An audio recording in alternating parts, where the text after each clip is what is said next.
He's got a Cinestro called the gas. It's your weekly gold mine. Stay tuned in. Stay tuned in. They got the beats, got those comic spins. I stay tuned in. Stay tuned. You cut me off, and I think I want to say my joke. Hey, welcome back to the Cinestro Course. Your boy Blacksby, and today we are talking about Alien, Goatulus, Alien Romulus, now playing in theaters. Fede Alvarez masterpiece for the summer. Plus some other news that just dropped. Let's get right into it. The reason why I had to put that thing on me. Whoa! Holy shit! Wait a minute. We got official merchandise now, boy. We got. Hold on. It's not even like, bro. I had no idea. Ain't no way this get better. Man, what the fuck? That's kind of fire. That's fire. That's kind of fire. The reveal. I would like one. On our Patreon, subscribe to our. I got you. No worries. Link in the description. Everybody getting one if you're on the Cinestro Core. We'll put the when we start mass producing these, we will put the link in our description for the Cinestro merch. You say when we start producing, we got jerseys now, bro. That's so funny. Bro. That's awesome, bro. We got merchandise, bro. It's kind of lit. I had to put on. You gotta send me a picture of that. That is hard. Yeah, that is awesome. I got you. This shit is that crazy. shirt Kaylee Spaney? Because I'm so hard right now. What a segue! No. I brought it back. I brought it back. Anyway, there's a method to the madness. That was ass, but you know, wasn't there in the first place.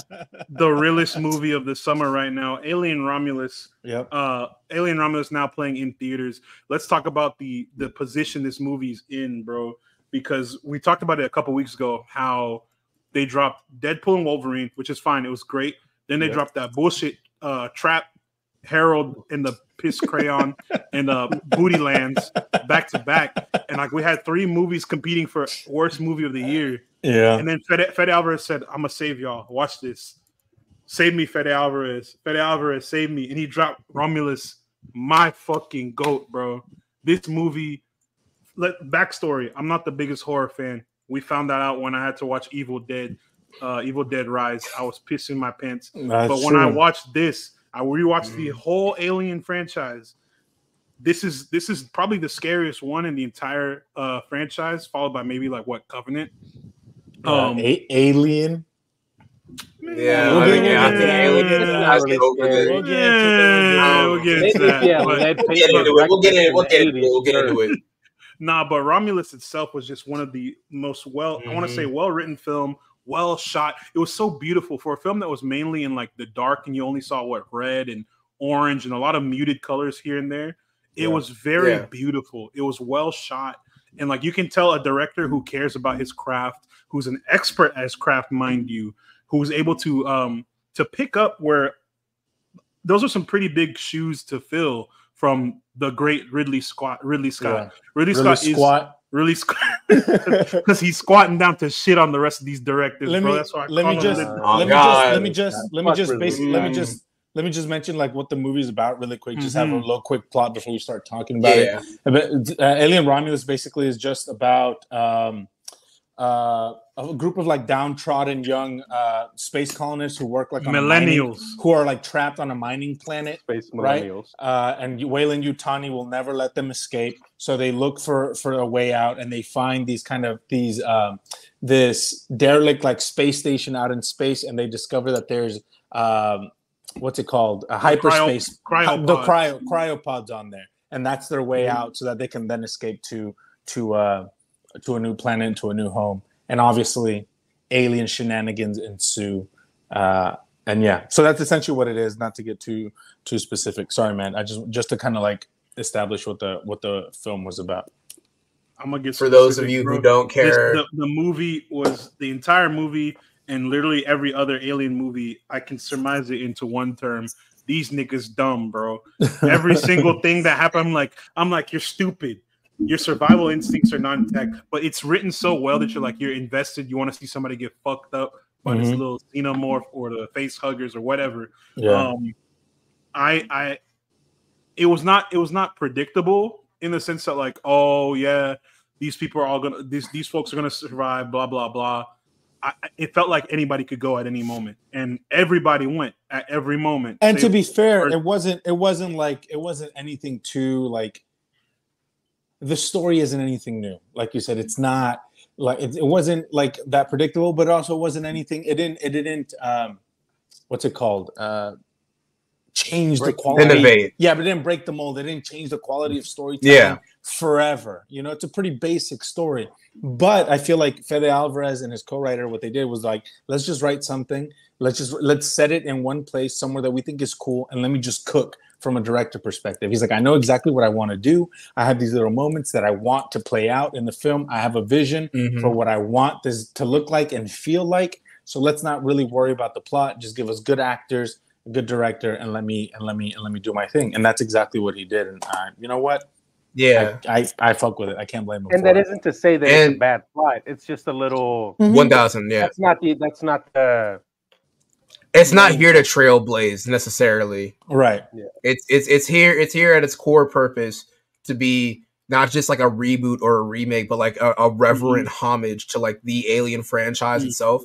Because like a lot of films you see whenever they get rebooted, they'll end up like Star Wars Episode 7 or things like fucking what's another thing that just makes the same thing over and over again? Almost any Marvel reboot of something. Terminator. Right? Terminator, right? They just keep doing the same thing over and over again and ends up old hat, even with other adaptations we see from other directors, right? So to see this as not just a reboot or a remaster, right? It doesn't feel like he's trying to remake a film that's already existed and established as a classic. It feels like Fede Alvarez made his Alien. Like it feels like his version of it, but it slides so seamlessly into everything that's come before it. And I like agree. That. I feel it's like got synergy. Like Fede is a fan of this franchise, and you can tell because he took aspects of other Alien movies. He took things from Ridley's Alien movie, from James Cameron's Alien movie, and even from Prometheus and Covenant, and just meshed them all. And Alien versus Predator, which he himself has stated he's a huge fan of, and he took all these aspects and then just melded them together into one film. And I think that's such a cool thing when you get a filmmaker who's as talented as Fede Alvarez is, as great at what's it called, directing, and he's so good with tone and suspense and horror, and then he's a fan of the franchise that he's working on. I think that's a perfect combination because you get someone who's incredibly competent, who's incredibly talented, but is also kind of like a kid in a sandbox playing with these toys and these stories that he's been wanting to, that have been living in his head for years. And he finally gets to tell the story that he wants to and enact the vision that he's been wanting to enact. And so that's fantastic. I think Fede was awesome. I agree. Let's expound on Fede the Great as a director, as the future. I want to say there's the future of the Alien franchise. Let's just assume for some reason Ridley Scott doesn't want to come back, doesn't step back in the saddle. I feel like this franchise is in good hands with a director such as Fede Alvarez. His track record, bro, he's not a bad director at all. He's actually one of my favorites right now for sure. Yeah. Especially after seeing Romulus, seeing what he crafted from this storyline. He made that, was it the 2013 Evil Dead, right? Yeah. That one that was marketed as the scariest film. There's a reason why I didn't watch it, because like I'm a little, that's probably one of the best like reboots, legacy sequels, like I would say, like ever. I forgot. Yeah, I forgot he made Evil Dead. He's 2-0. He's 2-0 right now. That's actually really good. He also made Don't Breathe, that one with Stephen Lang. Yeah, my favorite, and then of course Cable. That's a banger. The Girl in the Spider's Web. He was a writer for Don't Breathe 2. And then he wrote the 2022 Texas Chainsaw Massacre, which is a bad movie. Yeah. but he didn't direct it, so I'll cut him some slack. You got motherfucker Everybody gotta needs to get paid. Motherfucker gotta get paid. I just think that's fair. When he writes and directs, I think he doesn't miss. Because he knows it's him, it's cohesive. He knows his vision's on paper. He's executing his own vision. When he writes, I feel like when he writes his something and hands it to someone else to do it, they're like, oh, okay, and they fuck up and they do something stupid. Yeah, and then you have Texas Chainsaw Massacre 2022. Right. So it's good to see that he said, all right, fuck that, I'm in control. This is my story, my movie. I'm gonna make some shit happen, and he made some shit happen. It was incredible watching this film, and I want to see what he does with the franchise moving forward. I hope he is put in at the helm of other films within the Alien universe. And speaking of the Alien universe, let's talk about someone who's been making a name for themselves through Hollywood. But I feel like this film right here is really gonna. If Civil War didn't push this girl to like prominence, this film has to. And Kaylee Spaney, props to you, the woman that you are. You are the new Ripley. I know everyone's gonna say comparisons, but she makes her own. She makes this character her own. She's able to stand on her own. I feel like they shouldn't compare Kaylee to Sigourney's performance as Ripley across 4 or 5 films that she was in. 4 films. Kaylee stands out on her own. I think she did a great job. She's a phenomenal leading woman. Whenever we talked about Civil War, that was one of the highlights of that movie. She's going up. She's acting alongside Kirsten Dunst, a phenomenal actress with a long history of stage and screen. And then of course Wagner Moore, swag that ass is in there, bro. Let's go. And then of course Stephen McKinley Henderson, who is a phenomenal actor in his own too. So he's up here with these big dogs. It's not hard to see that she's feeding off of experienced actors and trying to take from that and learn from that. But it's interesting her own in this movie. It's interesting to see her go from being like you said, like in a movie like Civil War, where she's acting with much older, much more experienced, very incredibly talented actors, and then going to Alien Romulus, where she's carrying the movie on her back, whether we want to or not. She's the biggest star in that cast. She's the main character. She's the focal point of the story. And so to see her go from being a piece of Civil War and like holding her own, being like, this chick is amazing, to then carrying a flagship franchise completely on her back and not crumbling under the weight of that, you're just like, she's it. Like she's the next, she's got the juice, and to be able to do both of those things. And not only that, she did a movie, she did Priscilla earlier this year as well. So she's got range. She's got the talent. That girl can act, and she's such a presence. And she's like, I don't know, bro. Like, I bought stock on her whenever I saw her in Priscilla, and I was like, this girl is like the next big thing. I'm locked in. Then she dropped Civil War, and then she dropped this. And there's like it's unavoidable. She's her. And I was the reverse. She's definitely. I watched Civil War first. I was like, damn, she can act. I went back and watched Priscilla. I was like, holy shit. And I was like, yeah, I'm locked in. We got to just move forward. So when I saw that she was in Alien, I don't care how scared I am. My nigga, I'm watching this. Let's go. Easy, what were you about to say, bro? I was saying the only other thing I've seen her in besides this is Civil War, and I thought she was really good in that. But that was like my only frame of reference for Spaney. So I was like, all right, I'll give her a chance. They've tried to do the Ripley thing about 6 different times. They might as well go for a 7th. It's fine. Whatever. Swing and a miss. If it's mid, it's mid. At worst, it's awful, right? Yeah. And at worst, it's whatever the sequel was to Prometheus, right? Covenant. It's fine. Ugh. Yeah, which is good. Which is good. Which is good. It's just one of the lower points. Covenant. Yeah. Yeah, because it can't be Alien 4. It can never be Alien 4. Nothing is that bad. Right. No. Right. So the bar was either low or semi. Yeah. Or Resurrection. Yeah, y'all told me the bar was either like low. Yeah, don't. It's ass. The bar was either at low at worst or in the middle, right? And I was like, all right, we'll see how this goes. Throughout the movie, I not only somehow, even with their limited amount of lines, managed to care about every character in this, which is a credit to Fede and the writing, also the other actors on set, but seeing her with Andy and like their little dynamic that was going on, like this kind of like brotherly, sisterly dynamic, because they've like grown up together essentially, or about as much as Andy can, considering he's not real. But seeing her slowly come into this person, this kind of role where she was like a reluctant hero, like how like Andor ended up getting thrust into being a rebel hero, quote unquote, right? How she ended up having to take charge on this mission she didn't even really want to be a part of. She just wanted to get off world. Seeing her dragged into this mess and like coming into her own and slowly becoming like just goddamn near a Ripley. Well, at the same time, pairing well with Andy and not overshadowing him, like the both of them bouncing off each other. Really good chemistry between the both of them. I think both Spaney and I have to look at the actor's name. David Johnson. Both David Johnson. The two of them are probably my favorite acting in this movie. Yeah, 1,000%.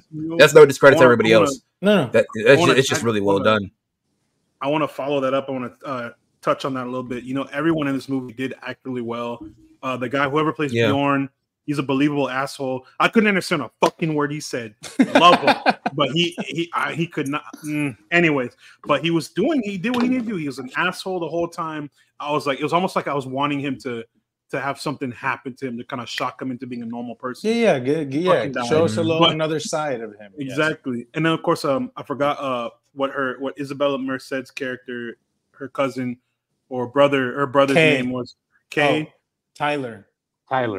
Thank you. So yeah, Tyler, Navarro, Kay, Bjorn, all of them, everyone acted well. But the other person I wanted to highlight was the one you just mentioned, is David Johnson. Not our David. Yeah, we love our David. We love our David. But this David cooked, bro. This David cooked like really, really well. And there's a moment in the movie. For those who haven't seen it, pause this episode, go watch the movie, then come back. But there's a moment in the movie where like a switch flips.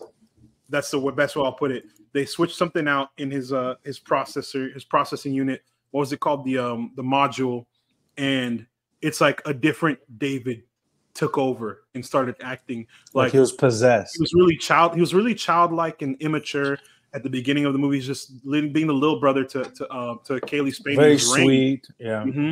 But then as soon as he linked up with Rook or Ash from the first Alien movie, and talking to that other synthetic, and then they put the module in his head, this man like dialed the fucking and acted his ass off for the rest of the movie. And I mean, it's not that he wasn't acting before, it's just he took it up another level. And like I feel like everyone had to kind of keep pace with him. He was going in circles around everyone. It was so crazy watching him be and just going off. I was like, this is great. That's one of the best parts of that whole film, was watching David Johnson go off, and I'm excited to see his future. We'll be watching his future with great interest. David Johnson is a phenomenal actor. Yes, I mean we mentioned about this where we touched on the subject. I was really kind of concerned about the cast when before watching the movie. I knew what Kaylee Spaney was capable of, so I have no concern there. And I was like, she's the lead, so it's fine. I know what David Johnson is capable of because I've seen him in Industry. I saw him in Ryan Lane. I was like, this guy, he can hold his own. I was like, he's a phenomenal actor. I'm not worried about it. But most of the other actors, Eileen Wu, Spike Fern, Archie Renault, I was like, even Isabella Merced, who I really like, fucking Hispanic, right? Who even Isabella Merced, who I really like, I was just kind of like, I don't know. We'll see. But that's one of the things that really took away from this movie was, although I don't think the characters were the best written, I don't think a lot of them had a lot to do. I think they were all such competent actors, like such good actors, that they really, their relationships felt real to me. They felt real to me. Their wants and their needs and their aspirations, their goals, like like all the inner conflict between them. Like they did a lot with very little, I think. And so when I kind of saw them interacting with one another, and I was like, oh, we're in good hands. I said, Fede Alvarez doesn't have to worry about their acting. They're good. They're great actors. So Fede can just focus on everything else. I was like, and that was very reassuring because I was like, okay, Kaylee's fine. Okay, David's great. What about these other guys? And they were all really, really good. And I was like, okay, we're good. And then I just kind of could settle into my seat. And I was like, Fede, like, take me for this ride because I don't have to worry about their acting taking me out or someone being a weaker link or, them not seeming believable. And so it just all kind of clicked into place. And I was just really surprised. Like Archie Renault, I'd never seen him before. I am really upset about the fact that he plays Isabella Merced's brother, and he is not Hispanic. British motherfucker. But I think he's a very good actor, and I think this was like a really, like, this being the first time I saw him, I'm really excited for his future and his career. Mm-hmm. Obviously, Isabella Merced didn't have shit to do, but she was amazing. She did what she could, and yeah, man, I really like the cast, and so good job. Props on all of them. Speaking of Isabella Merced, they need to put more respect on her, bro. The only thing I've seen her in prior to this film was Madame Web. Mind you, Archie Renault was in Madame Web at some point. He is? I just looked that up like 2 seconds ago. Oh, what? I didn't know that. A very small role. He plays Bobby. I didn't watch that. No, sorry, so I don't not know. Madame Web. My bad. In Morbius. He's in Morbius. Wrong dog shit. Yeah. Wrong dog shit. My bad. But you step in it still smells the same. my reference for her is knowing that she was in Madame Web, which is arguably one of the worst films in the world, and then she was also as the lead in Dora and the City of Gold. I never watched. Oh, and she was in Transformers: The Last Night. I can't forget that. Mark Wahlberg, Magnum Opus. Fuck that movie. Yeah, I forgot all about that. It's ass. It's one of the worst films out there. But she's been in all these like mediocre films. I want them to elevate her to a new level. Hopefully Romulus will push her into better roles. And Superman Legacy. Superman. Oh yeah, they changed it to. Who is she in Superman? Hot girl. All my real hawkers stand up. All my real hawkers. So, real hawkers. My real hawkers. I'm excited. I'm excited to see her future as well. I feel like she has potential to be, one of the top leading actresses in Hollywood. They just got to give her good stuff to, because I said, you can't really base her performances off of something like Dora and freaking Madame Web, bro. That's now. So now my question is this: if you had to, because like how this movie like takes different pieces of each of the Alien films and stacks it into one beautiful package. Yeah. If you had to compare Rook from the original, right? I was gonna to David, and then to what is his name? Daniel? I forgot what the fuck was his name. Michael Fassbender. Was it Daniel and Walter? And then there's also Bishop. Yeah, from Aliens. I like Bishop. Bishop went Bishop's hard. all right. Bishop's all right. Bishop's all right. But you're saying if you had to compare all of them, right? Who would you say? I know probably David is now going to be a lot of people's favorites. So who would you say is like your second and third? Like if you had this top three of the androids. Well, I think let's go in a circle. I'll go first. I think David Johnson. He's fresh on the brain, so it would be easy to be like, oh, he's number one. But I also think he got to, besides Michael Fassbender, I think he's the one who got to show the most range. Because when you play an android or you play a robot, it can be pretty one note. You have to play like you're not human, and there's kind of this thing that's kind of off kilter and off about you. And you're staying off past, So it's a very kind of difficult role to play, but it's pretty. There's not much for you to play in a character like that, and so David Johnson had the chance of playing two different characters in one movie. So I feel like he got to show a lot more. But I think so. He's like I said, recency bias. So I would say David Johnson, but Michael Fassbender, obviously. Again, I think he's just such a phenomenal actor, and I think Ridley Scott. I don't know if he planned on to make David kind of like the main character of those films, but he is such a powerful presence, such a powerful performer that he just takes control of those movies, and just you can't keep your eyes off of him, so but props to Lance Henriksen and Ian Holmes, both Rook and Bishop, because they're the OGs, and but I'm fond of David Johnson. I really like Michael Fassbender, so those are my two.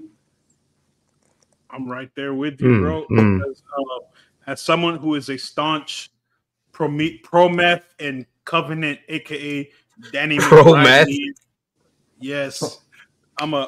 Are we not rephrasing that? No, I'm not. No. Doubling down. He's doubling down. Doubling down. Okay. All right. Pro-meth. I'll let you have it. All right. Promethean. I'm a real Promethean. Promethean, bro. So Prometheus, and mind you, I had to rewatch Alien, then watch Aliens 2, Aliens, the second one, watch that dog shit that was Aliens 3. Then I went straight to Prometheus. After seeing and for each synth from each movie, we went from Ash to Bishop to David. There wasn't a synth in what's it called, Aliens 3. No, there wasn't one. But Bishop shows back up, the real Bishop, the OG Bishop, Bishop, and then we go to David. I feel like Ash didn't have much to do, and he fucking died like halfway through it afterwards. After some time, Bishop probably was the most involved besides Andy, and Bishop is probably one of my favorites. If you're going in terms of Andy, then Bishop. But if we're really thinking about it, David and like you said, Michael Fassbender, the actor that he is, this guy fucking cooked as Magneto so hard. I was enthralled in him. I had to go watch every other film he's been in, and everything I've seen him in, even his worst fucking film, which was Assassin's Creed, he still cooks on his own. Yeah. He's a good actor. He's a great actor. There's no way he can elevate a script like Assassin's Creed to be a good movie, but he's doing his shit that he needs to do. So seeing him as David in Prometheus, I was like, oh my gosh, okay. And then as you go into the movie, time goes on, you're like, oh my gosh, this David guy is kind of he's a piece of shit. He's the real villain. Then you watch, then you follow up with Covenant. Then there's Walter. This is a completely different synth. It's a newer model of the same synth from the first movie of David. But Walter's totally different. They've upgraded him, done different things to him. Walter has a sort of relationship with what's her name? Daniels, the Ripley of Covenant. And then him playing off himself. This man acting across from himself. His only competition in that movie was himself. David and Walter going back and forth. I thought that was freaking insane. That was an exceptional choice. That is how you cast. That's how you create two characters who are completely different yet the same at the same time, and have them play off each other. And I was like, that's why I truly think if we're going in terms of like performance, Andy, David / Walter, then Bishop, Ash, Rook, so on and so forth, because I can't get enough. Honestly, they should have done like our David said.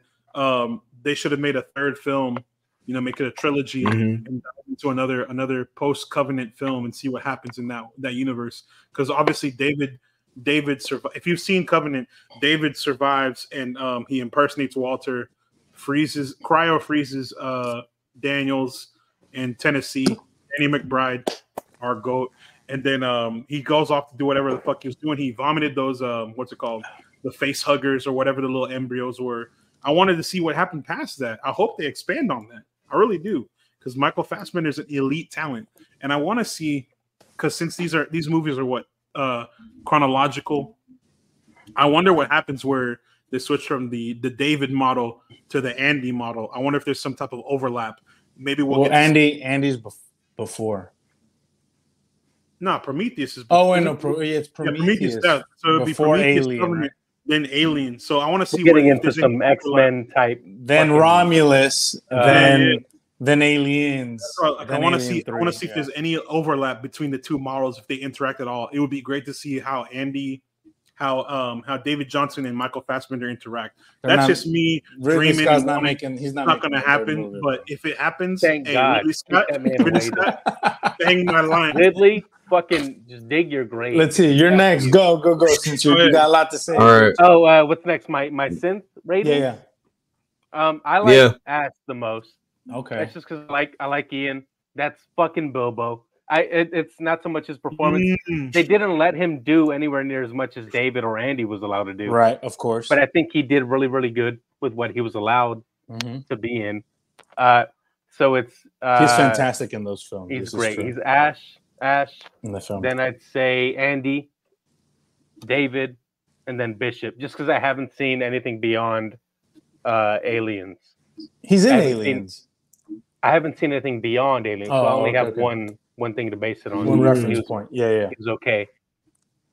Love the shout out to Ash, the OG, the GOAT. That's my dog. Rest in peace, Ian. Fuck. That was definitely one of my favorites. Brother. Seeing the connection between Romulus and the first Alien. I was going to mention that, and I was going to talk about that, but we'll let. I think it was done pretty tastefully.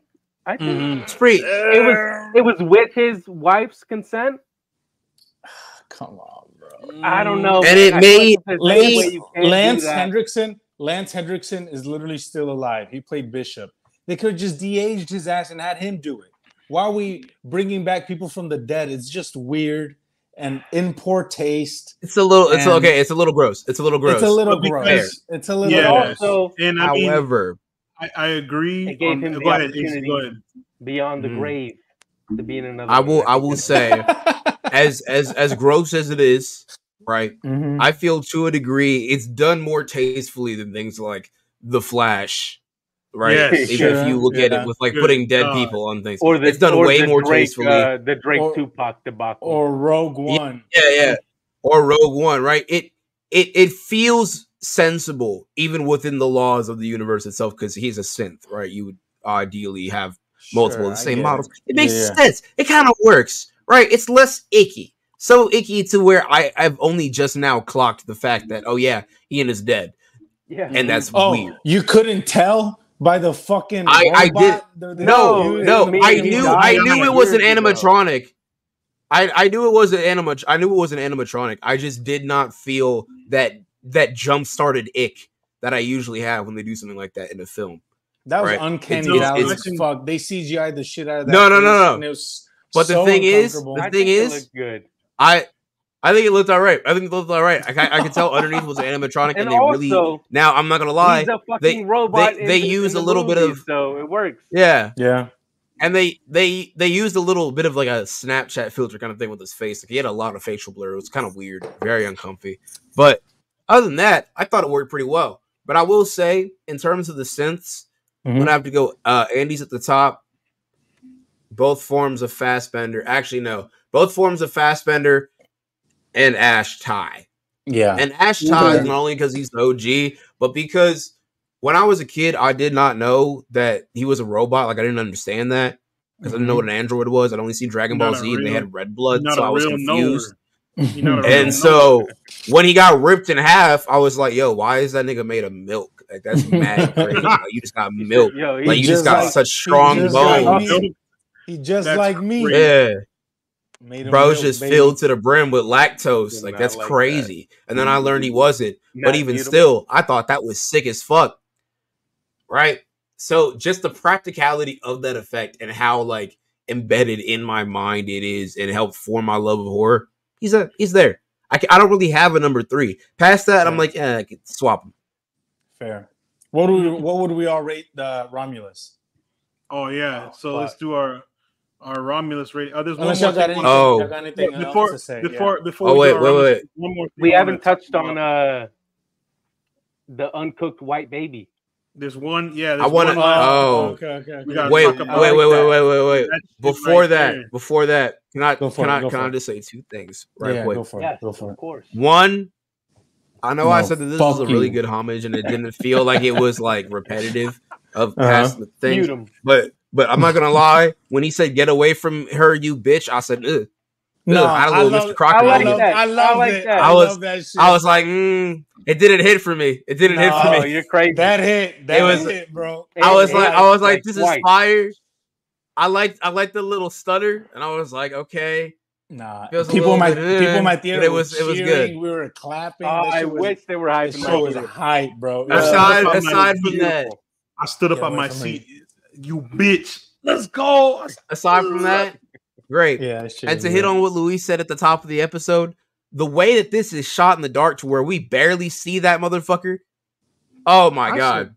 Beautiful. I did not become desensitized to the xenomorphs like I would have been in every other fucking movie. This thing is fucking terrifying. And when they bring out 6 of them, it still works. And it still works because it's at the very end. All crawling in the little like tunnel tube shit. And it was she turns on the low grab.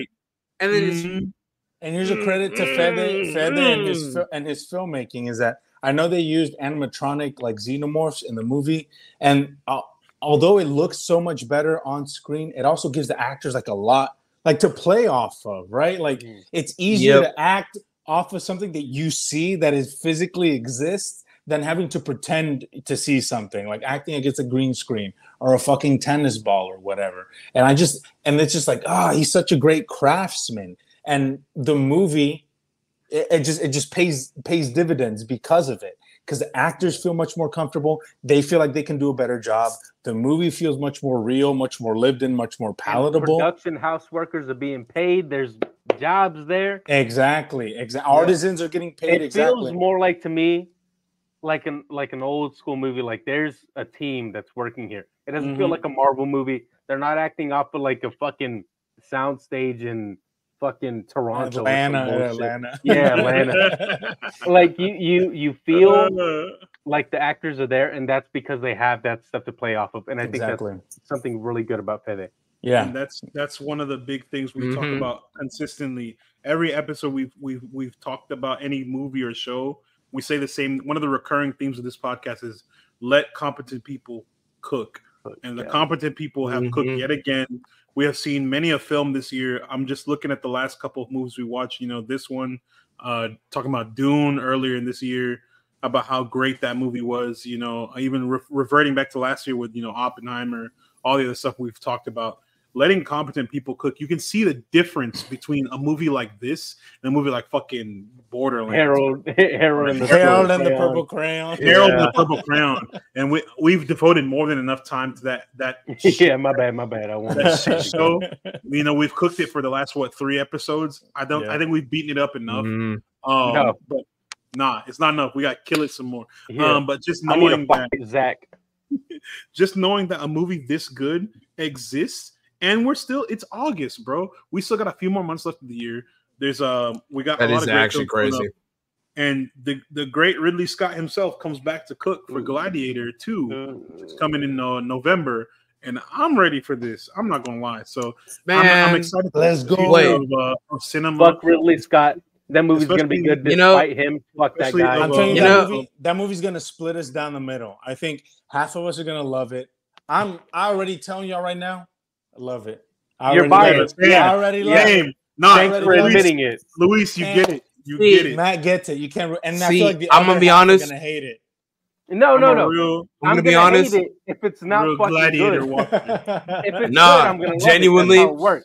I'm with Gerardo on this because I'm starting to realize a pattern with Ridley Scott that's starting to piss me off. This man was able to produce / direct several fucking alien movies and said, you will pry the key to this IP from my cold, dead hands to hand it to somebody competent. Which I respect. He didn't. But but like every single time that he put out an alien movie or had something to do with it, just himself, right? Had his grubby little fingers all over the fucking keys clicking and clacking, right? Look, respectfully, I would like to say this. It has been diminishing return after diminishing return. And then he handed the keys over to Fede to do everything that he needs. And I'm going to say it. If the original Alien was not a classic, I would not remember the name Ridley Scott. Fede made a better Alien. I'll say it. I'll say it. It's close. It's goddamn close. It's goddamn close. It's goddamn close. I was about to go to the bathroom, but I heard that last part. AZ, you on bullshit, bro. Let me tell you right now. Ridley Scott is a hit or miss ass motherfucker. He makes one good movie, then one dog shit, then one good movie, then dog shit. I'm telling you. Exactly. Gerardo is spitting. He's spitting. We'll wait for Matt to get back from the restroom so we can do our list. But Gerardo, do you want to talk about that ending or the last part of the Romulus? Go for it. So I wasn't expecting it. Ooh, the white baby. The uncooked white baby, like most white babies. My future children. Don't say that. I wasn't expecting it. I thought the movie was done. And I was like, okay, they're going to put that bitch in cryo. That's the sequel. But they said, no, we're nipping this bitch in the bud. and Isabella Merced's character, I forget her name. Okay. She starts having contractions and shit, and that weird ass fucking cocoon comes out, and I said, "Oh, there's another one." But and then it comes out. There's another one. But I wasn't expecting it starts fucking. Yeah, like, and it look. Am I wrong or am I right? It looks like an engineer, right? Yes. Yeah. Mm-hmm. I know that was intentional, but I was like, I wasn't expecting. I was like, whoa, he's connecting the dots. Yeah, exactly. That's what you get when you get a competent filmmaker who's not Ridley Scott, and you get Fede, and that man cooks.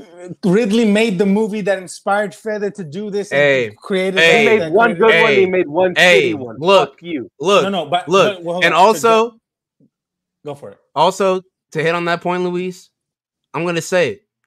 Bounty made the toilet paper I wipe my ass with, but I don't thank them every time I take a shit. Now do I? I'm just saying. Now, boy, hold on. What came before does not matter. What came before at this point, as far as I'm concerned, Ridley can do really good. He can do really bad. You have to recognize that. Anyway, the original Alien is a classic.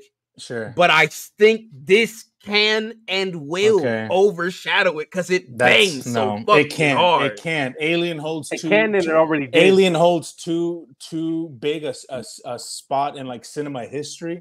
We wouldn't have gone Romulus if Ridley hadn't made Alien in '79. You can't. So that's saying fair. That it's that's fair. You can't. Anyway, we'll discuss that later. Let me comment. Let me comment on what Head Out of the Hood said about I agree with you. I didn't expect the last 10, 15 minutes. I saw people tweeting about it, and I was like, it's not going to be scary. These movies really aren't that scary. They're supposed to be horror, but come on. But that again, credit to Fede for shifting gears so drastically, right? Because you went from a movie that's inspired by Alien Isolation, Alien, and Aliens, and then he just made something completely different. He infused the kind of the lore about Prometheus into it, gave us a alien human hybrid that was unnerving and creepy and scary. And the last 10 minutes and like in the hangar where she's kind of trying to figure out what to do, it attacks her. It's just like you're on the edge of your seat. You're just like, God, bro, this is so scary, and I'm just so invested, and this is so. It was. I was like, is they gonna be friends with Isabella Merced? That's what I was thinking. I was like, are they gonna be cool? It started like nuzzling her. Is that his dog? Because he knows it's his mom? She's gonna be the. And then brought out the tongue. I was like, the new queen. I don't know. Because I was like, it started nuzzling her, and I was like, oh, okay, cool. She's chill with it. That shit ugly as fuck, but she chill with it. I bet they homies. Then it cuts. And they come back.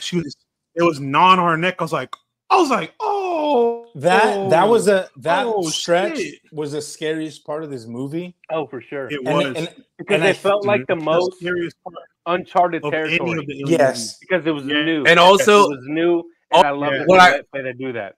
I agree. And what was also great? The one. Go ahead, Luis. Or I was Matt, just saying, like, or whoever. I was just saying, I agree with Gerardo. I think, I said that. Oh, I said that was like the scariest part, and it felt like that, like you said, Gerardo, because it was the most uncharted territory, and I feel like that's what we have. All these alien movies, right? And Fede was just like, I like this idea. I can do something with that, and then he just did it, and I was just like, fuck, dude. I was like, and what's so great about this movie is that it's not just those set pieces that are really good, because most blockbusters, that's what they are. They're like, all the in-between stuff, all the middle stuff is kind of dumb, it's kind of boring, it's kind of pointless, but we're waiting to get to that set piece because that's what the filmmaker really wants to do, and that's kind of what propels the plot forward, and that's where the action is. But Fede was like, okay, I have these little moments, but all this, this little stuff is competently made. It'll build tension. I know how to do that, so that when we get to those moments, it pays off. Yes, exactly. And I was just like, man, he was in his fucking bag, bro. Yeah. Fede was in his fucking bag. Because Fede could have easily taken the easy way out. He could have ended it like I thought he would. Yeah. He could have ended it, be like, okay, there's a sequel. We'll see what happens. But he said, no, I want to do this now. Yeah. He said, I want to show y'all what I got. And I respect the fuck out of it, man. That feels like Fede was like, I made this movie so that I could film this. Yeah, this is what I want to film. This is the movie I want to make. And everything I've shown you guys until now is so that I could show y'all this fucked up kind of like my fucked up version of what Alien is and what excites me about it. Yeah. And I'm gonna show you guys right now. And I was like, yes, Fede, thank you. This is and that's what's cool about. Sorry, I'm about to wrap up. And we talk about and we talk about like IP and kind of like IP storytelling and how it kind of feels like we're in a drought right now. But it feels like this is what it needs. And we'll talk about this later. Star Wars, this is what they need, is to let young creative people with a singular vision enact that vision, no matter how crazy or outlandish or insane it feels or it seems. You gotta let them tell the stories they want to tell with reference to the original material, and then just take like a complete left turn and do their own thing. And because Fede did that, and it worked beautifully. I think he hit the mark and landed the plane wonderfully. Sorry, Matt. So I'll let you say what you were saying. No, you're good. I agree 100%, man. And y'all saying everything I've been thinking about that last 30 minutes of the movie. I'm not gonna beat a dead horse. We saw some fucked up shit erupt from Isabella's body, and you know when she took the Prometheus black goo. I was like, I already know what's going on. I already know something. Oh, yeah. I was immediately like, I was like, I don't know what it is, but I'm not gonna like it. Exactly. I was like, either she's gonna die horrendously and it's gonna scar Rain for the rest of her life, or something super fucked up and we're gonna get a new xenomorph popping up. And even Fede said, why not? Why not? Worse than I could thought. He said, watch this. And like that. Oh my god. That thing, whatever you want to call it, it's not even. I don't have the word to describe it because it's like a combination of human, of an incestuous baby and a xenomorph. And the fucking you saw the it was the thing Victor, that came out. It was the Victor Wembanyama morph, is what it was. Who the fuck is that? That's crazy. Victor Wembanyama. But Matt, you know what it kind of reminded me of. What? You know what it kind of reminded me of? I don't know if y'all have ever played Until Dawn, but the design of the Wendigo. Oh, yeah. I really fucked with that. Anything that looks like that Wendigo, I'm like, that's a fucking cool creature. That's badass. And then that motherfucker had silver teeth. It's a silver teeth baby too. That shit was evil. I already knew. That's how you know she's Hispanic. That's how you know it's a child of a Hispanic woman. Is silver tooth activity, and it had the buzz. It was bald. Bald-headed, silver tooth. That's a Hispanic baby through and through, babe. And like the best part of those 30 minutes, like you said, it was unsettling. It was unpredictable. Yeah. I did not know what to expect because this is new. Like it's like I said, uncharted territory. This is a new part. Yeah. If I'm being really honest, none of the other previous Alien films really scared me in the sense where I was like, there was not really jump scares in the previous films for me. And I was like, these are horror films, but I don't feel horrified. I was not horrified until... I mean, I was horrified in this film. Don't get me wrong. The face huggers were tripping me out, especially in this movie. But when they just started chasing them like a giant wave. Yeah, like a little horde. Yes.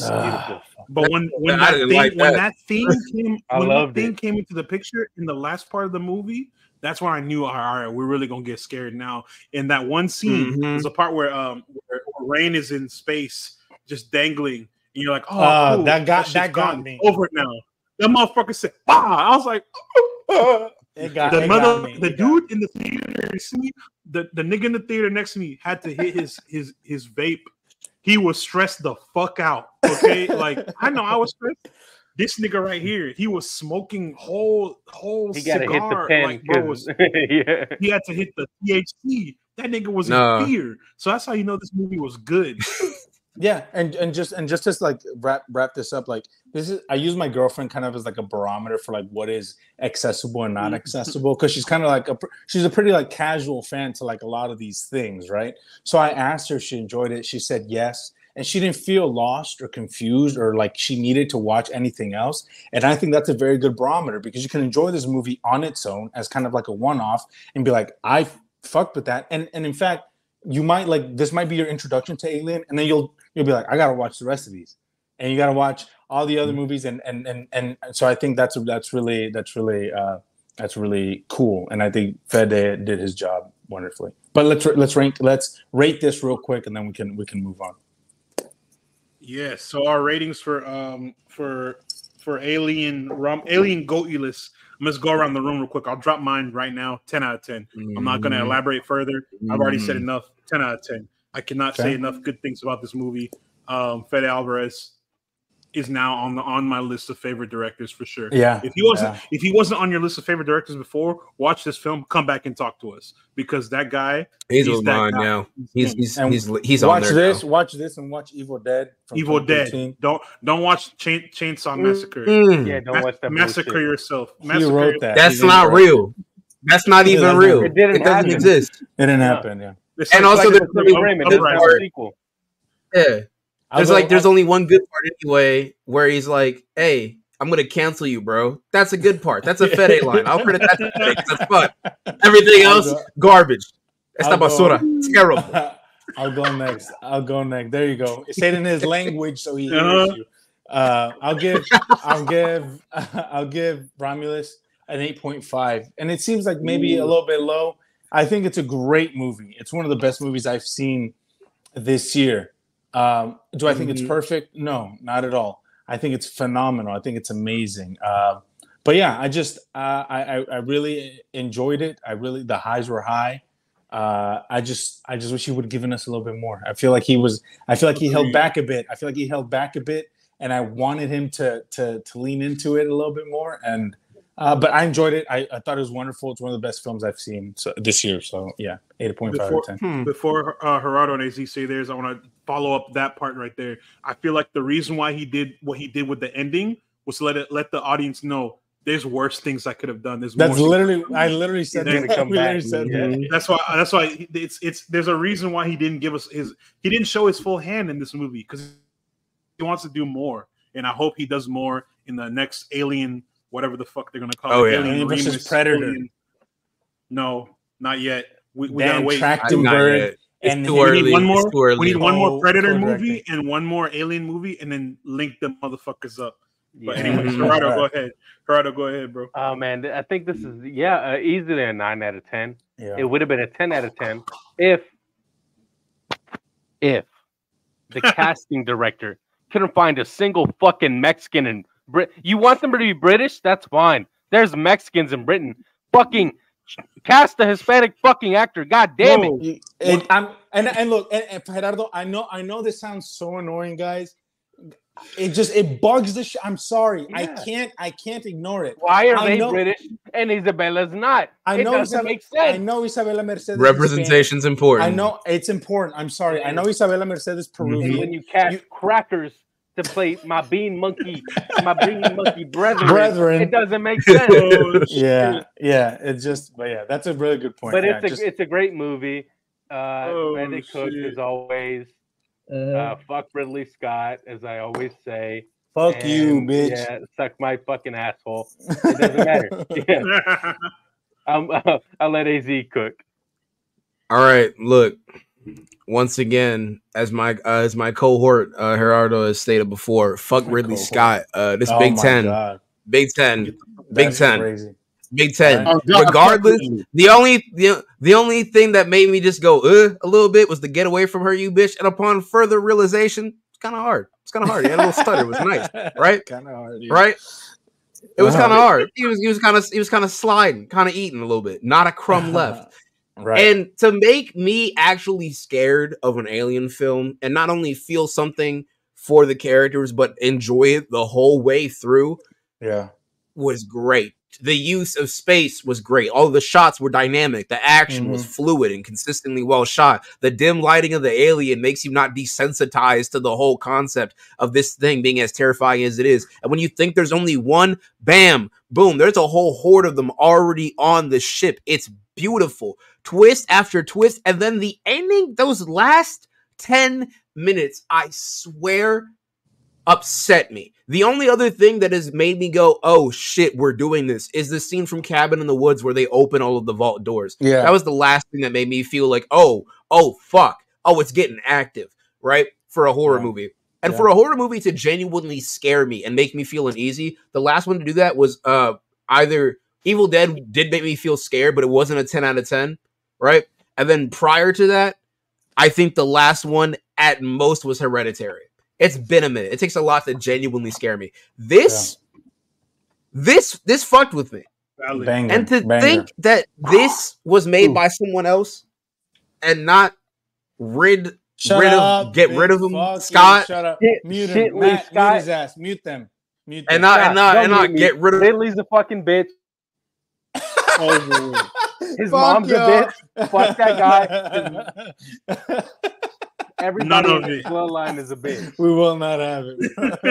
You can't silence me. So before we move on to the final topic of today's episode, we thought it would be just a really cool idea, just like a fun idea, to just kind of run through our rankings, personal rankings of the Alien movies, really quick, and then we'll go on. Caveat: we have decided to include the AVP movies because I haven't. Okay. I have, because I have as well. Yeah, because I know ball. So, I have not watched them. We grew up on them. They're part. I know they're not canon. I had that bitch on DVD. I know they're not canon, but xenomorphs exist, and so we decided to include them. And so we can start with AZ. No, I want to start with. All right. I want to start with Gerardo because Gerardo has. I want to hear Gerardo go first. Gerardo will go. AZ will go. Luis will go. I can't wait. Okay, yeah. I can't wait. Gerardo, double down, baby. Stand your ground. Son, I'm triple down. Stand your ground, down. I think I'm they have a shit list, but my list is great. All right, go for it. Go for it. Just list them. Number 1, Prometheus. Can we argue there? It's great performances, great directing, great writing. It's got fucking non-dog shit effects. Who directed that? Ridley. I told you, hit or miss. Lee Scott. Or miss. That's what he does. And he misses a lot. So we got Prometheus. Okay. And then second place, we got Romulus, which is fucking incredible. Kaylee Spaney, I love you. Please. Hit my line. Answer my DMs. I've been texting you all week. Please return my calls. And the kids miss you. Yeah, they keep asking. Yeah, where are you coming back? Yeah, this is where some of the uncultured folk are gonna like get mad. AVP is next. No, that's crazy. That's crazy. Absolutely bro. not. Third is crazy, bro. Alien versus Predator is not a good movie. I will admit that. But it has a special place in my heart. It is so fucking fun. You get to see a human indoctrinated into the Yachwa clan, bro. This is hard. This is fucking hard. Oh no, it's fucking great. It's so dog shit, bro. Okay, so I get it. I get it. Funny. You know what? I don't care what you say. You're gay. I get it. Okay, next. Next is Aliens. Oh, James Cameron, Aliens. you're a hack. James Cameron, you're a fucking hack. Wow, you cooked with that one. And I'm proud of you.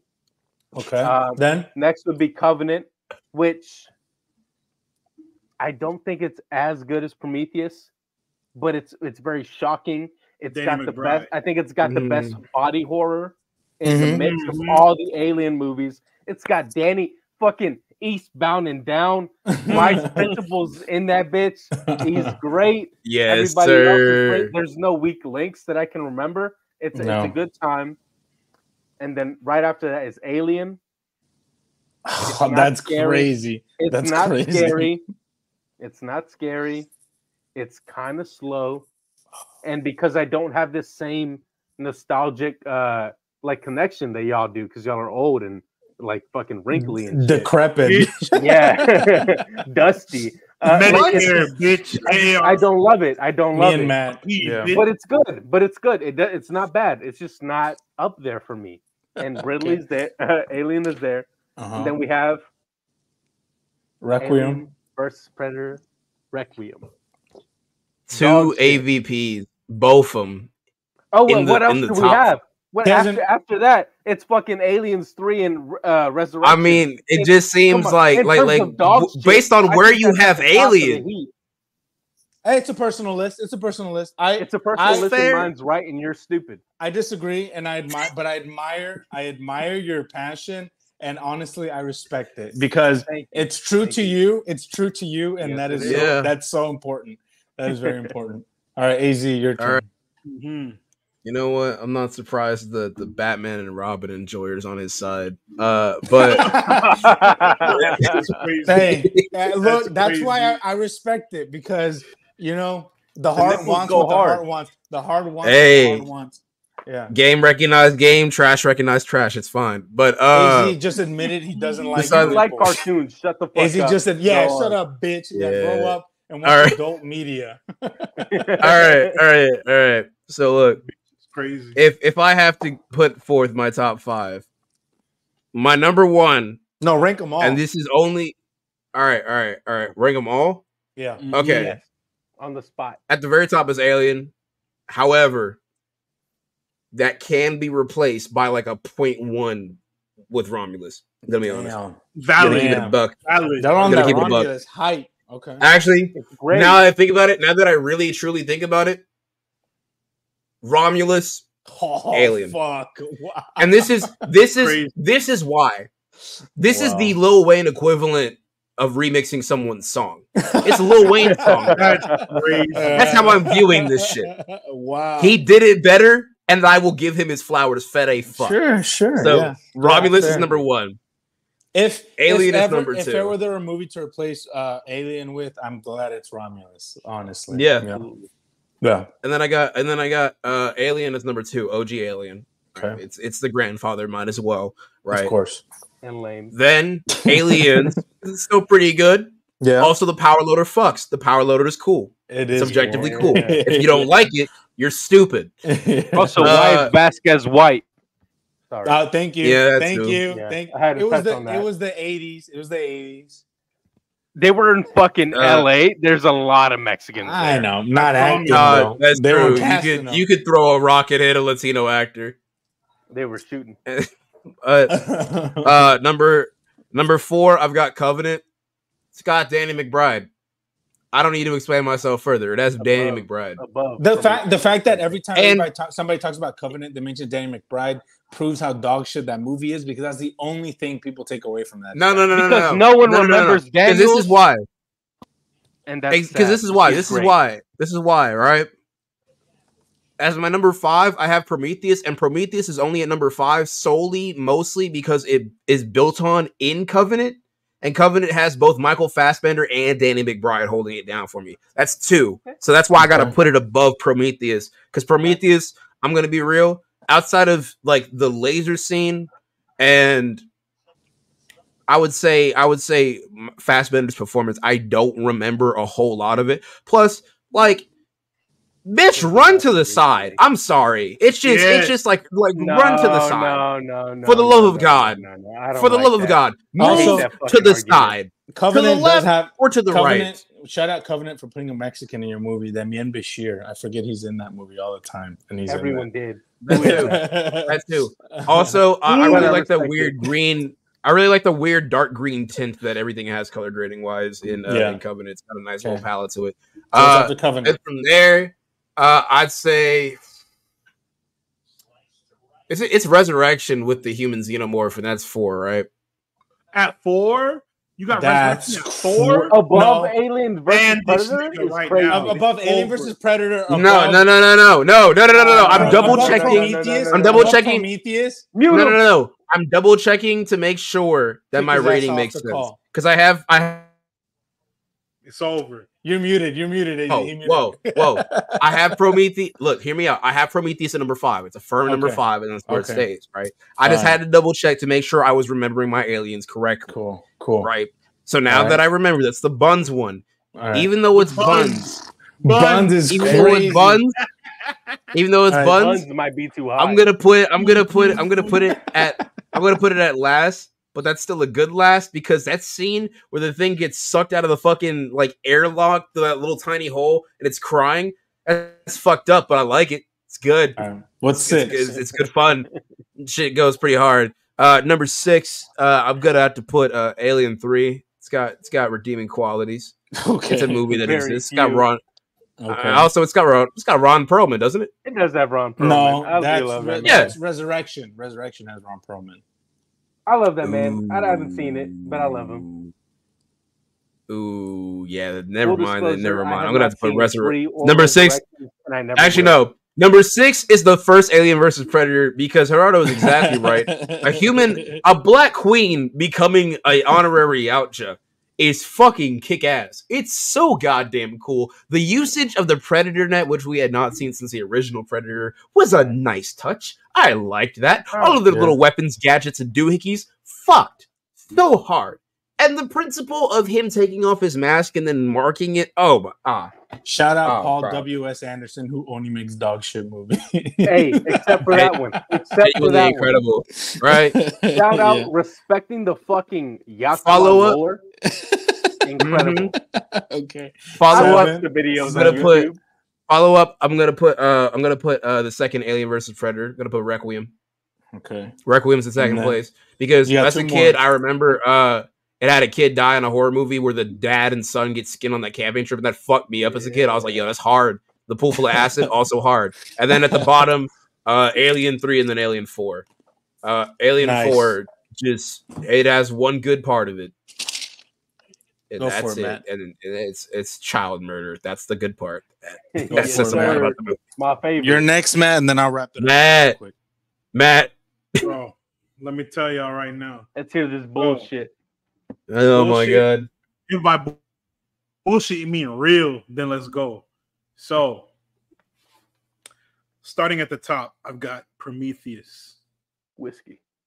However, I want to say Romulus, and this may be recency bias. Don't get me wrong, this might be recency bias. That's not real. Romulus could be number 1 as well. Those are very interchangeable. Prometheus spoke to me because it was a different story than what I'd seen with Aliens 1, 2, and 3.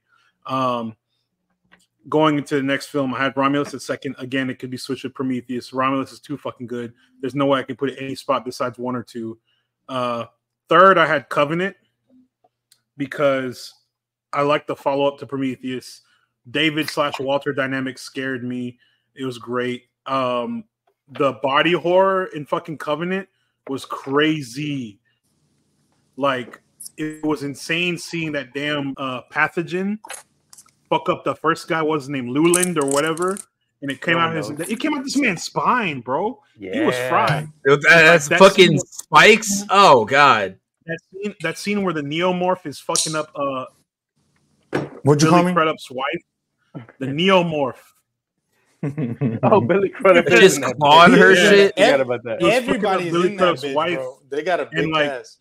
She was like, and then that one bitch, she got the shotgun and came back and started blasting, and that shit didn't work. Then she blew up the fucking lander. I was like, oh, this shit going crazy. Then that one security forces motherfucker got his shit ripped out his throat. I was like, yeah, this movie's some serious carnage. So that's why I ran those 3 at the top.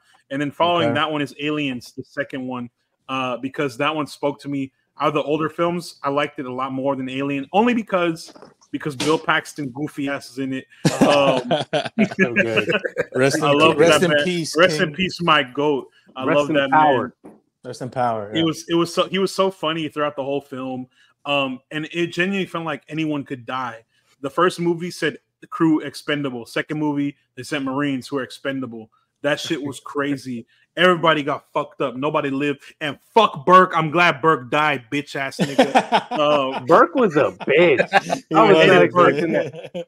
Fuck corporations. Game over, man. Fuck everybody else. Capitalism. That's my stance on capitalism. But he's such a good actor, Paul Reed. Really good. He's so good. We did very not like solid. On the heels of Aliens, on the heels of Aliens is the first Alien, because I don't want to put it super low. Also, because it's not bad. It's like it holds up for a it's 40, okay 50-year-old movie.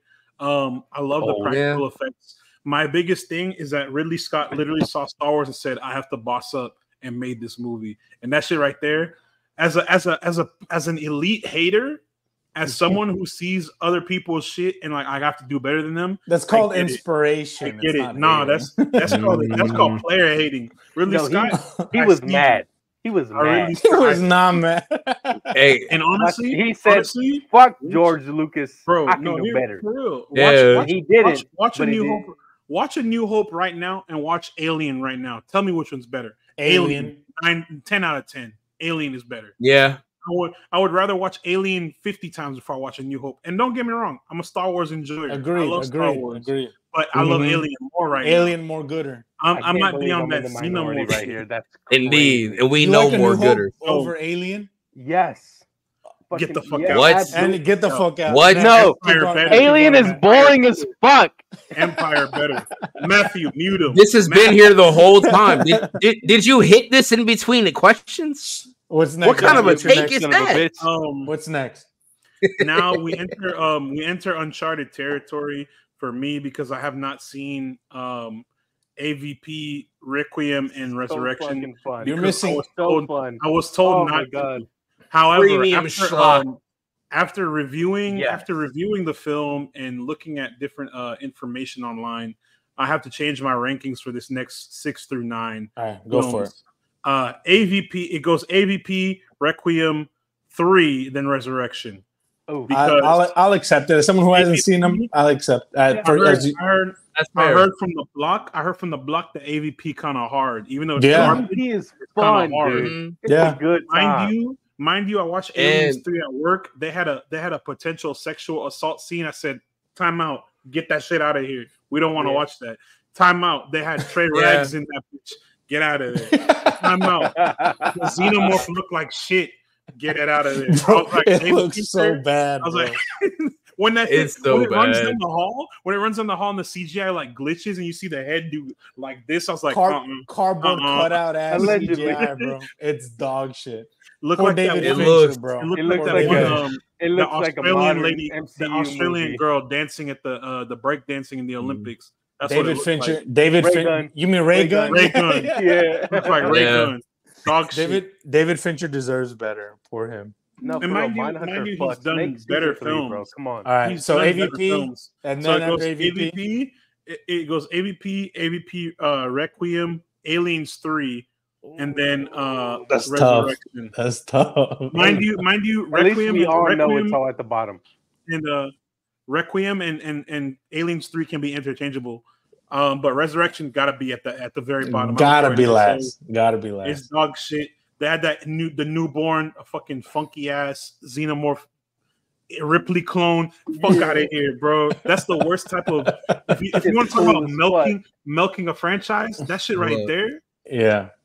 The bitch killed herself. Ended.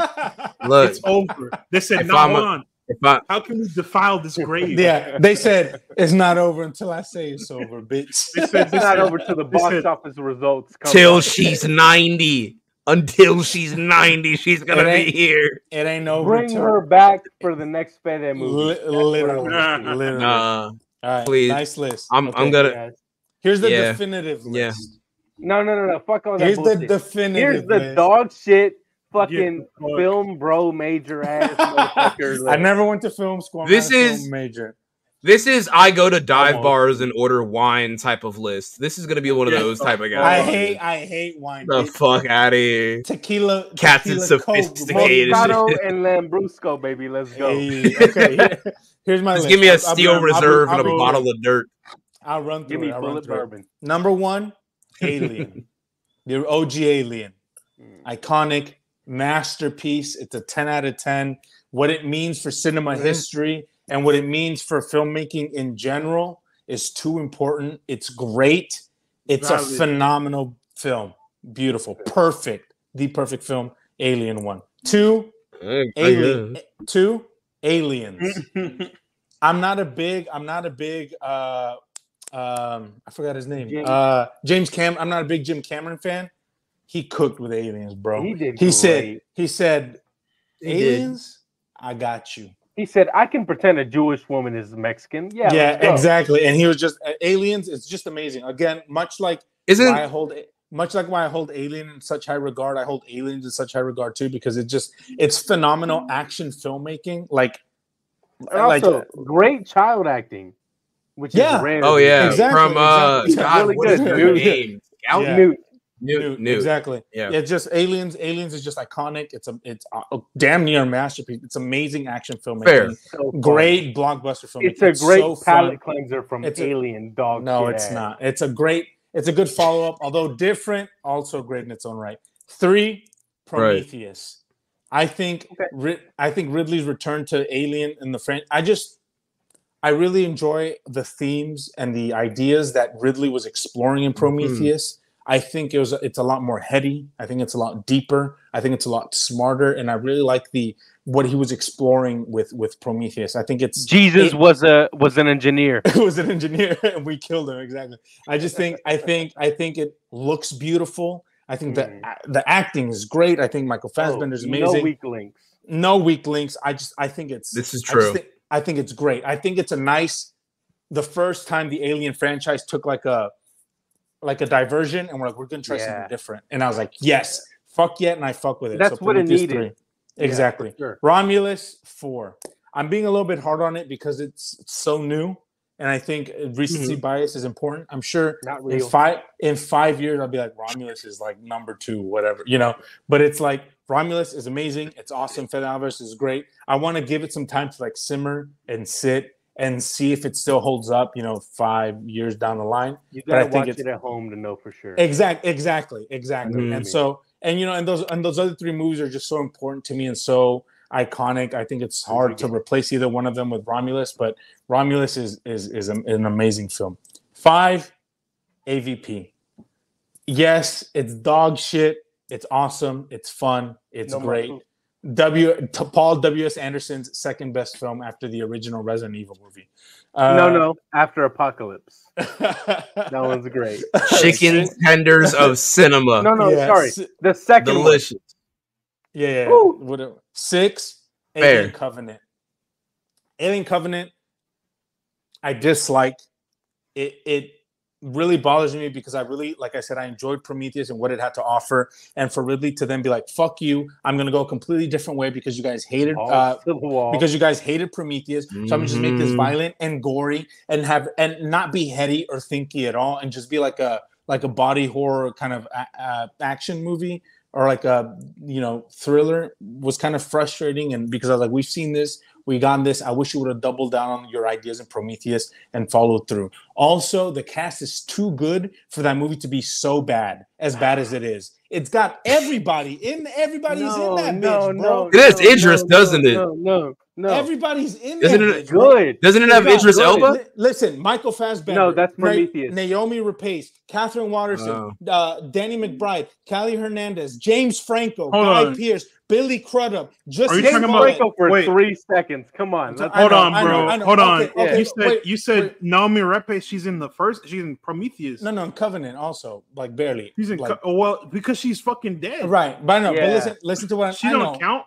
I know. Okay, but also and James Franco got barbecued in like 3 seconds. Listen to what I'm saying, bro. Listen, that's my dream. Here's another reason why I hate Covenant.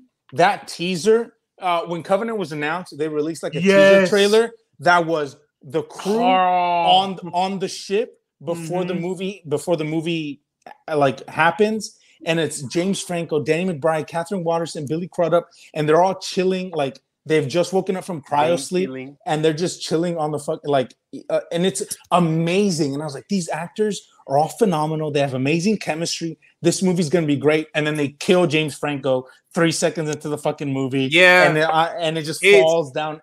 Rest in peace. It's James really just, it does kind of just bank on its top billing. I'll give you that, Luis. Exactly. And they lead on that teaser trailer. I was like, this is amazing. And then the movie, I was like, this sucks. But I remember that teaser. I do remember that teaser. Time. Sure, it's a good time. It's not as terrible as I'm making it out to be. I was just really disappointed because I'm such a big fan of Prometheus, and I think that cast got incredibly underserved. Hey, chill. Prometheus go hard. Yeah, convenient. So Covenant is 6. The movie kind of goated.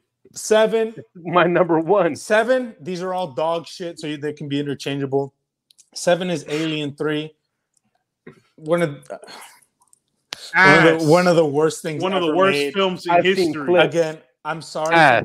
David Fincher deserves better. I'm surprised David Fincher even has a career after he made this movie because I would have blackballed the fuck out of him because it sucks dog dick. 8, Alien vs. Predator Requiem. It's fun. horrific. It's fun. Atrocious. Hey. Dog shit on me. It's a You good can't Dog see shit on me. The swimming pool of acid, Luis. The swimming pool. Yes. So Movies at cool. movies You go so in dog shit. and you melt. Ah, Movies It's dog shit. awesome. Next, You're like 9, cotton candy and water. and then the worst alien Beautiful. movie is Resurrection. Poor Ron Perlman deserves better. I'm so sorry this happened. Fair. This movie should not have happened. let's make and a it's third. Make No, that's real. finish Make a the third trilogy with Hellboy. Come on, Exactly. dude. Come on. But yeah, that's my Lock in. ranking. We'll make a little list and we'll post on social so you guys can see them better. Mhm. Yeah, we'll let Twitter. Mine's gonna be the decide. correct one. We'll let Twitter, vote on what the and I'll win again like I win every draft. But I haven't won a poll yet, but I'll win today. God, we got damn one. it, We I'll got do one it. more I topic. won't this win, time. but I know I should. We got one more topic to talk about, Matt, before we wrap things Before up. we so we it's cancel just- this topic and move on to the next one. Nice. Let's cook. Nah, bro. Oh my god. Rest in peace, bozo. It's It was happened. great. It was great seeing a phenomenal, movie take place in space and seeing, the tagline was "In space, no one can hear you scream." But in the next space that we're going into, a lot of us are screaming because the Acolyte was canceled at Star Wars Disney Plus for reasons yet to be revealed. Screaming with Lucasfilm. joy. At Lucasfilm. I don't know why. I'm not sure, but they canceled the Acolyte. Bad and writing. I know why. I know why. Flat shot. They Lame misogyny. acting. Them Uh, 40-year-old, women. them Black women. them There you go. There you them go. old niggas, bro. No, them old niggas let's who've been watching Be Star Wars. real. The motherfuckers Let's who be watched real. the Star Wars in 1977 and they said Alien not good, Star Wars better. These are the ones who fucked it up. Look, Bro, let me just whoa, say realize- something. Can I You're just say calling something? me out and I don't like it. Can You're I just calling say- me out and I don't Go like for it. Can I say I something love that, black women. that I've been sitting on like Amuse since me. this announcement? I think this is a problem with Disney buying Lucasfilm. And I think that therein lies the problem. I think the problem is that Disney owns Lucasfilm, therefore owns Star Wars. They're 2-4 quadrant, bro. They're gonna try to appeal to everybody, no matter what, and that's the issue. If Lucasfilm wasn't owned by Disney, right, and the Acolyte was released, and the people that were complaining about the Acolyte were complaining about it, review bombing it, whatever, I think we would have gotten a season 2.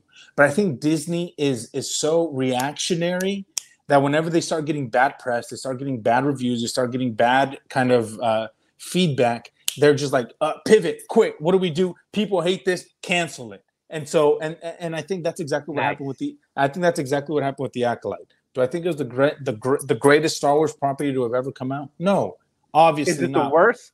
Close to. No, it's not the worst, and it's not the best. And we talked about it on Boba Fett still draws breath. Yeah, and, Kenobi, That's why I said Kenobi, close. Kenobi, Close. is dog Kenobi. shit.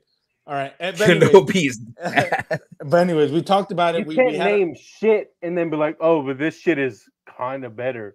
No, it is though. Ahsoka. It is though. Barely. Ahsoka. Barely. Doesn't Not by matter. much. That's 3 shows that are worse. It doesn't matter. Anyway, what I'm saying is that I think the problem is Disney being the owner of this IP, and so they're so reactionary that whenever you get, I'll tell you what the problem is. when you get a small vocal minority that is as vocal as they are, and they talk about the women, the people of color, the queer representation, and Disney feels that feedback and is like, this is not good. We need to start trying to kind of manage our brand and navigate this as best as we can. It's best to just separate ourselves from this and distance ourselves because this is not good for us. And so they just cancel it. And I think it's why Andor is so good, because they let Tony Gilroy do what he wants with that show. Mm-hmm. And them being so scared and so adverse to negative kind of what's it called? negative reviews and negative press and stuff is what's keeping them from being able to tell good stories, because they have creators who are incredibly talented. Leslie Headland is incredibly talented, but the fact that they're so scared of people reacting negatively to their stuff and then canceling it at after it's fucking stupid, and we're never gonna get anywhere because it's gonna happen when the Mando movie drops. It's gonna happen if the James Mangold Ray movie drops. It's gonna happen. Everything when what's the new Star Wars show coming out? Skeleton Crew. When Skeleton Crew drops, it's gonna happen. People are gonna talk about how it's so fucking woke and about how it's so fucking whatever. They're gonna complain about it. They're gonna hate on it. And although it's meant to be a limited series, there's going to be review bump to shit and people are going to hate it. And then Disney's going to be like, all right, what do we do with Star Wars? Let's go back to telling a Luke Skywalker story. And it's stupid and it's draining and it's suffocating. And it's the reason why this IP feels so flat and so boring and like nothing new is happening, because they're not letting these artists and these creatives do anything interesting with this IP, because they're so risk adverse and so scared. But yeah, it gets stagnant to a point. Yeah, and I will say, I, much like a lot of people who have been fans of Star Wars for a while, have felt like it has gotten stale and recycled and did need to deviate from the whole Skywalker saga and probably go backwards in time to like past Star Wars canon. I agreed with that. However, because I severely think to like an amazing degree that this was executed in a not very good way. I mean, just to the point where it didn't feel like there was really any true life or energy or soul really put into it. I feel like CW presents Star Wars at certain points. To be entirely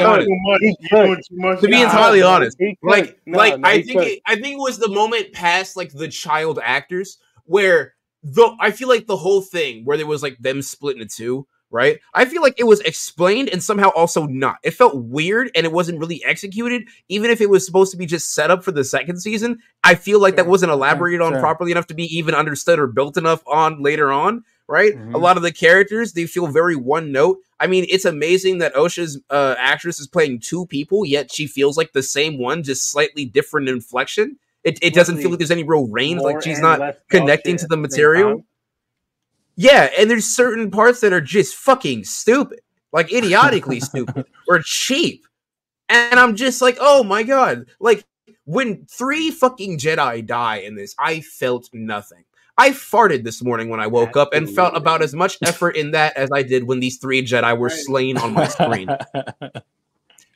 So, to see this show killed, just completely scrapped, I'm not surprised. Right, I welcome it. I'm happy. Honestly, I hold my arms open because I know for a fact that this is the most like this is complete 1000%. Because you swear by her, Luis, that she is very competent in creating what she wants and her vision.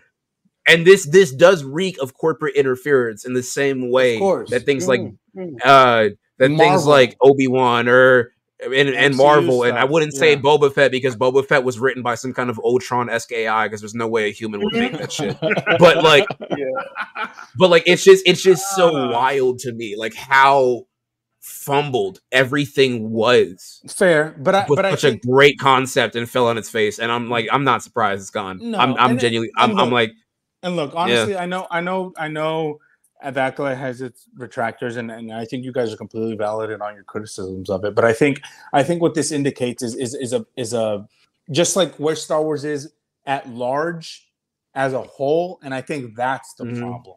I think Disney doesn't know what they want to do with this IP, and they're too scared to take any risks, so they're micromanaging whatever it is they do greenlight. And I think it falls flat, and it feels soulless, because they're not letting these creatives inject their soul and their life and their passions onto these projects. And I think it's a snake eating its own tail, right? We're never gonna move forward, and we're never gonna find progress and find stories that we think are enjoyable and successful and engaging, because Disney won't let the creatives do so.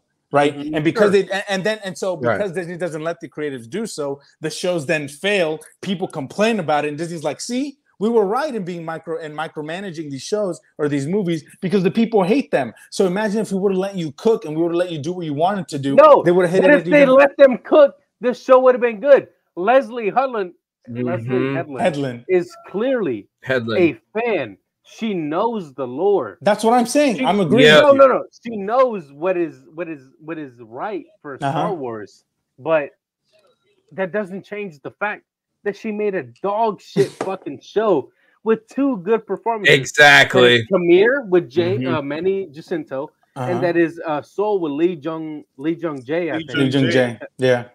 That's 2. Yep. Everyone else was dog shit. Everyone else, and they're not even the main character, which is incredible. They're not even the protagonist. It's incredible. So the point is, we have 2 good performances in a weak, and I say weak, fucking show. Yep.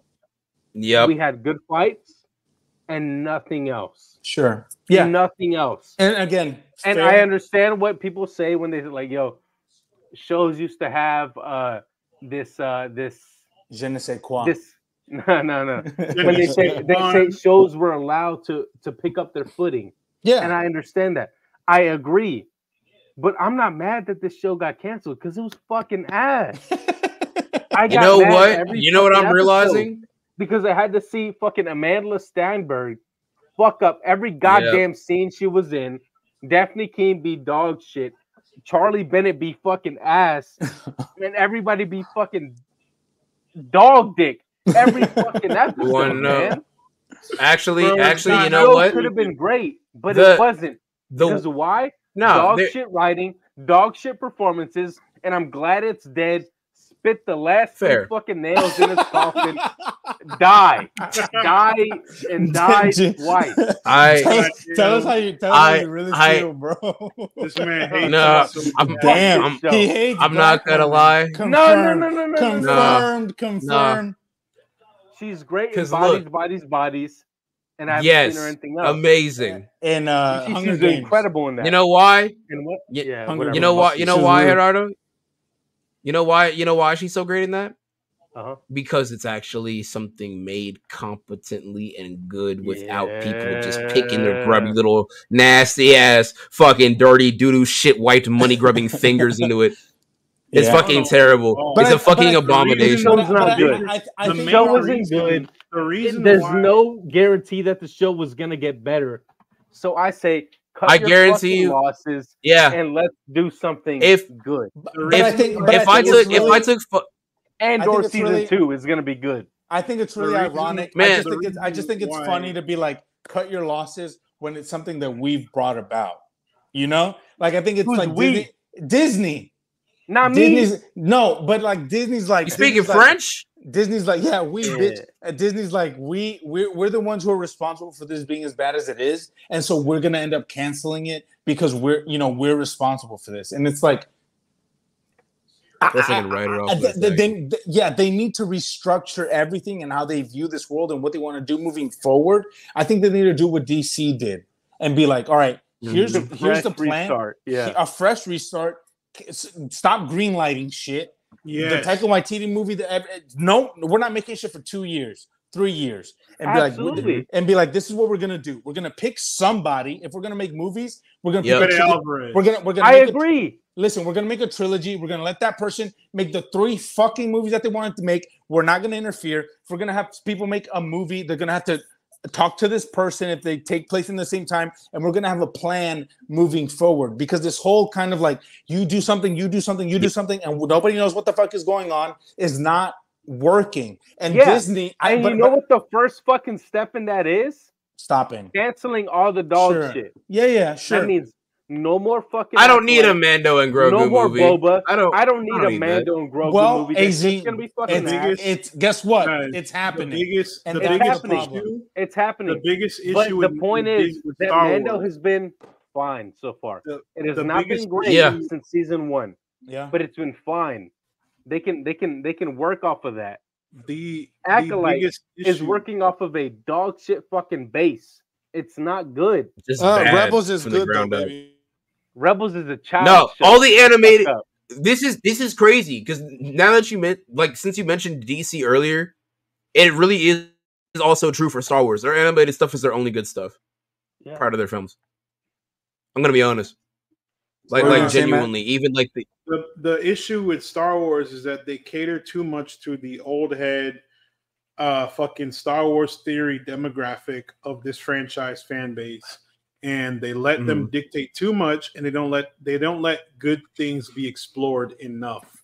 There's many good concepts that could be talked about. We text about this in the chat all the time. They could go back in time and talk about the Old Republic in terms that's of what they show. That's what Acolyte was. And I'm not talking about Acolyte. I'm talking about KOTOR. Yeah, I'm talking about Revan, all the OG shit, Darth Bane. Or they could do some new shit and talk about, I'm not gonna say Ray because then somebody's gonna be like, I like Ray. I like Ray. Guess what the next movie? Guess what the next movie after the Mando and Grogu movie is? A Ray movie. You niggas don't have to watch. I like Ray too. Ray is good, but stick with that. The issue is character, that please. Star Wars is so boxed into a corner that it's either A, recycle the Skywalker saga at some point, or B, try some new shit, watch it fail, and then never try some new shit again. No, because they tried some new shit with Andor, and it did great. No matter what the Star Wars theory bullshit was. Look at what Andor's based on, bro. Look what Andor's based on. Rogue One, which is based on what? The pre-Skywalker fucking saga. But here's something a lot of people don't realize when talking about Andor that is super important to Disney. Pee again. Nobody watched that shit. We watched it. I did. Sure, we watched it. We enjoyed it. The general population did not give a fuck about Andor. And unfortunately, due to the current state of like IP and like filmmaking, like where Hollywood is at a point, if you don't get eyeballs on some shit, it don't matter. Tony Gilroy gets an exception because he's so talented. Because he is Tony Gilroy, they're going to let him do what he wants to do with this Andor story and finish it off, and that's it. And it's the exception. And it's going to be the best thing they've made since they bought Lucasfilm. But other than that, they're like, if we're not getting eyeballs, if people hate what we're making, if we're not getting engagement, if it's not driving up Disney Plus subscribers, this shit is not worth it. And that's exactly what they're doing. And so it's a complicated situation that they find themselves in because their only motive and their only incentive is profit based. Exactly. It's only profit. And so because Disney is the company that it is and it's structured financially the way that it is, and because their only incentive is profit, guess what? Chances of you getting good art in a system like that is very Andor rare. season 2 is still happening. Sure, yeah. Because I literally got a great writing staff because it's great and it's going to be incredible. But I just told you that's the exception. Though. I know what you mean. Acolyte was still dog shit. It doesn't change the fact that Leslie Hudlin should have been allowed to make her own shit and fucking no micromanaging, and follow through. No bullshit. Yeah, follow through. But because Disney fucked it up and they like included a bunch of bullshit, she wasn't allowed to make the story she wanted to do. And now she's gotta fucking find another job. I don't know. She'll be fine. I'm sure she will. Yeah. And Leslie, this is no hate to you. You're great. I love you. I know that you have a passion to Star Wars like I do. And like so many of us at the Cinestro Corps do. And that's why we're so hard on it, because we're so passionate about it. Because we know that you can do better. Mm-hmm. And because of Disney, probably, it was ass. That's the only reason, I promise you. I'm sure it is. Yeah.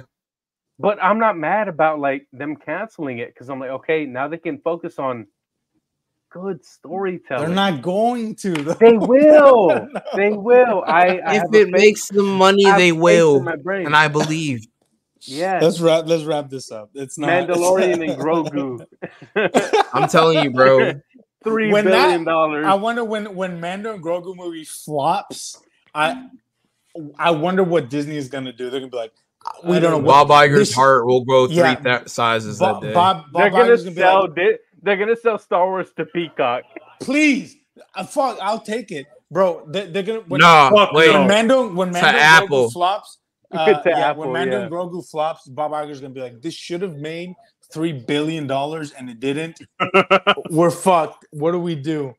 Sell it. I'll give you a change in my couch cushions and no more. Give it to the Cinestro core.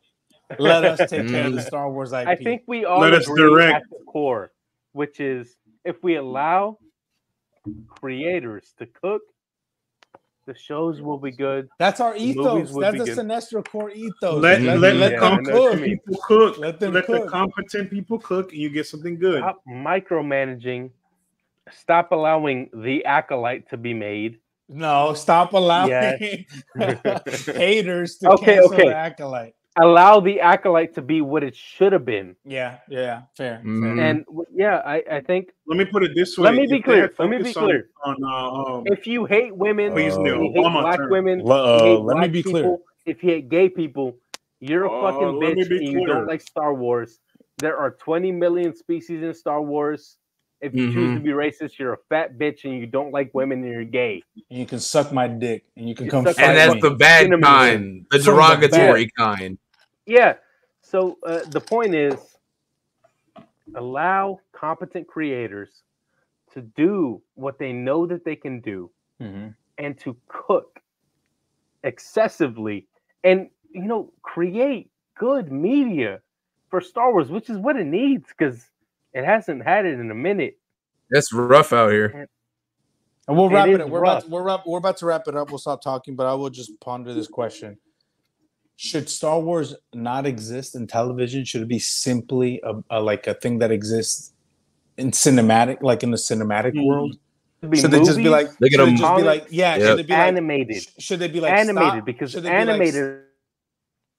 Well, should Lucasfilm be like, let's stop making TV shows, focus on movies, and then we'll work our way from there. Like, is there an oversaturation? Is that a problem? Like, those are things to consider as well. The problem with Star Wars is that they're trying to. There's a vision that they have in their heads. They're not executing it well. That's the simple way to describe it. Star Wars has too much lore and too much stuff to tap into, but they're so focused on one aspect of the Star Wars universe that they don't see the other stuff that they can do. I texted y'all in the chat. It's just a dream of mine. Have Fede Alvarez direct a horror Star Wars film. Yeah. It's just an idea. Because look, but the Night Disney is too pussy, bro. They're too scared. Let me expand on that. Yeah, I'm gonna tap on that too. But the Night Sisters are a witch coven in Star Wars. Space magic is something that has not been expounded on in a way that we should be seeing more of. They can tap into the horror element of that and go dive deep into that. Yeah, the Acolyte said, "Oh, there's witches out there. All right, cool. These bitches all died." Next story. That's exactly how the Acolyte handled that. That's exactly how they handle that shit. So they could tap into the Night Sisters and be like, "Look, the Night Sisters exist. They be reanimating corpses. Mother Talzin out here fucking niggas up. Let's go dive into that shit." And they can make something serious out of it. Make it so horrific. That's something that no one has seen from the Star Wars universe. Do not, I promise you, if they touch the Skywalker saga again for another set of movies, I'm done watching Star Wars. I'm so serious. I love Star Wars. I will not watch another Star Wars movie. It's played out. Yeah. Does Rey count? Do not go back to No, because Rey can be her. No. Yes. Because Rey can be her own fucking character. No, they allow it to be. The minute they said she's Rey Skywalker, same shit. Yeah, they're fucked. The moment they make a Rey movie, they're gonna be like Rey Skywalker. She's gonna have visions of Luke, and that Zionist piece of shit is gonna show up in the fucking movies, and she's gonna hear their fucking voices, and then Hayden's old ass is gonna show up for 2 fucking scenes, or it's gonna be fucking member berries out the ass. And just make a jump or two. Graham is gonna cry. Graham will be fine. Yeah, Graham will love it. So you're hating Christensen, guys, for half a frame. I can't believe it. Oh my God. Graham will start crying. We love you, Graham. We love Graham. We wish you absolutely. Hell yeah. All right. But yeah. No, yeah, it's embarrassing that such a storied franchise, such a story-rich franchise is fumbling. Alien has managed to come back and reignite a passion in people for something that is 40, 50 years old. Star Wars should not have this problem, especially with the material that they've had since the 2000s with, Clone Wars. Just you wait until we start getting Star Weirds, bro. Come on. Wait until we start getting alien shows and other alien movies made by less competent filmmakers, and we'll see if we're on the same boat. That's the problem with IP storytelling, is that it's going to get to a point where there's just too much of it, and you're like, y'all need to roll this shit back because these shows suck. Need to focus. Yeah, this show about the miners on this planet and all the intricacies. We don't see a fucking alien this whole show. And you're like, and this sucks. Why are we doing this? So we finally see an alien show up in like episode 9. If they make that shit, I'm not watching it. I don't give a fuck. I don't give a fuck. Exactly. I do not give a single fuck about the miners of Quadrant 4. I don't give a fuck about that. Show me Xenomorphs bursting out some chest, bitch. If they're smart, they will make a alien the way they should be. They'll make an alien isolation TV show in some way, shape, or form, or alien isolation movie. That's Romulus. No. Then they make Isolation, because I was reading the reviews of that game. I need to see that shit in real life. I want to piss my pants. The problem with horror directors, they don't understand. I need to be shitting bricks in the theater. I have not pissed yet. I'm a real nigga. I'm not. Let Mike Flanagan direct a Star Wars movie. Fuck Mike Flanagan. Okay. Anyways, thank you guys for joining for another episode of the Cinestro Core. Matt, wrap it up. Nah, yeah, it's unfortunate to see that such a big IP is being mishandled. Hopefully, that the future of Star Wars, hopefully they'll have a come to Jesus meeting and they will turn it around and they will bounce back and get to the form that we know Star Wars can be, should be, will be. But as far as today's episode, that is the end of our episode for tonight. Huge thanks to everyone who tuned in today. Keep the excitement going by following us on all platforms at Cinestro Corp. We're gonna have all the ats in the ticker and the episode description. Go ahead and tap in with our boys over there at Backstage OL. I know David wasn't able to make it today. Y'all, big ups, David. Get well soon, David. Please get well soon, brother. This man working hard. He out in the heat. Too hard. Putting in too hard. Yeah. The real David Johnson. Shout out our boy David. He'll come back soon and explain everything about Backstage OL. Tap in with them. Everything Hollywood information is right there. Show them some love.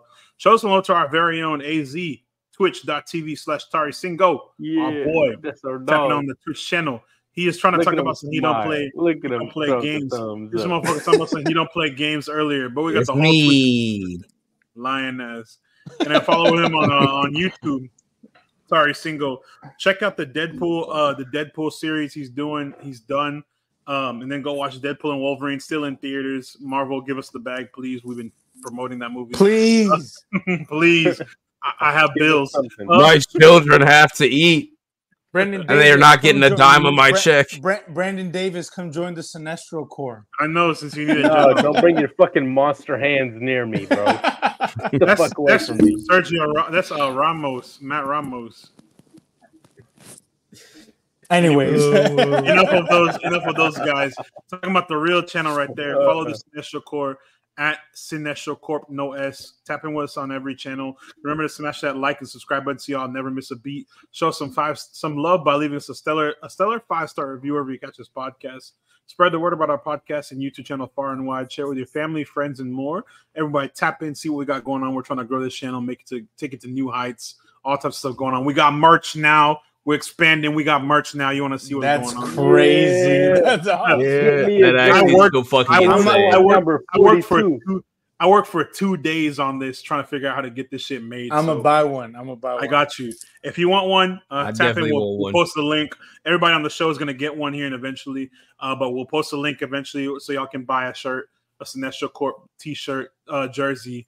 We gotta have different styles too. Tap in with us. But with that being said, appreciate y'all. Love you guys for tuning in, and see y'all next time on the next episode of the Cinestro Corps.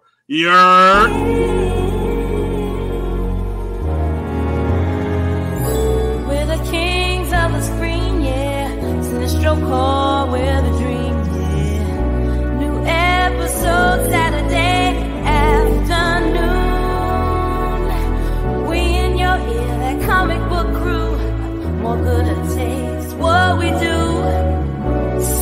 stroke her with a